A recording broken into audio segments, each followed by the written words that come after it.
এজেন গরম নয়, আগুন ঝরছে। 2025 সালের মে মাসে বাংলাদেশের বিভিন্ন জেলায় তাপমাত্রা পৌঁছে গেছে 4.1 ডিগ্রি সেলসিয়াসের কাছাকাছি। তাপপ্রবাহে অতিষ্ঠ মানুষ, লোডশেডিং, পানির সংকট সব মিলিয়ে যেন জ্বলন্ত নরক হয়ে উঠছে দেশটা। কিন্তু প্রশ্ন হল, কেন এত গরম? এবং ভবিষ্যতে অবস্থা আরও খারাপ হবে কি? গত সপ্তাহে রাজধানী ঢাকায় তাপমাত্রা রেকর্ড হয়েছে 4.5 ডিগ্রি সেলসিয়াস। রাজশাহী ও চুয়াডাঙ্গায় এটি ছাড়িয়েছে 4.2 ডিগ্রি। বাংলাদেশ আবহাওয়া অধিদপ্তরের তথ্যমতে 2025 সালের মে মাসে এটাই দেশের সর্বোচ্চ গড় তাপমাত্রা। বিশেষজ্ঞরা বলছেন, এটি একটি সেভার হিটওয়েভ। এর আগে 2014 সালে এমন গরম দেখা গিয়েছিল।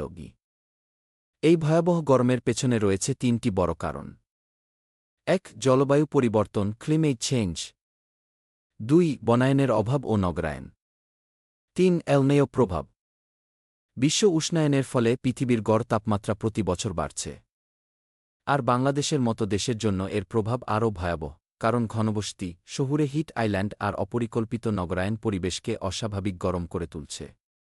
আর 2025 সালে এল নিনো আরও সক্রিয়, যা দক্ষিণ এশিয়ায় তাপমাত্রা বাড়ায়। এই গরম কেবল অস্বস্তি নয়, জীবনের জন্য হুমকি।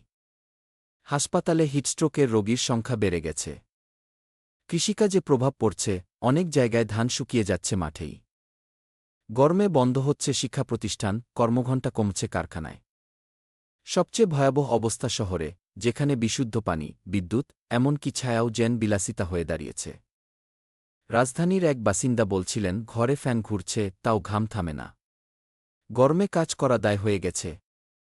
বিশ্বব্যাপী বিজ্ঞানীরা আশঙ্কা করছেন, 2030 সালের মধ্যে দক্ষিণ এশিয়ার কিছু শহর মানুষের বসবাসের অযোগ্য হয়ে উঠতে পারে।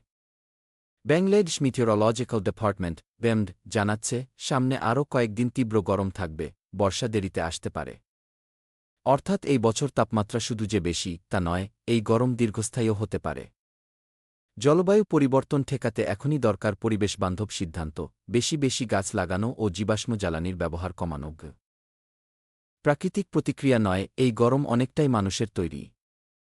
তাই পরিবর্তনের দায়িত্বও আমাদের।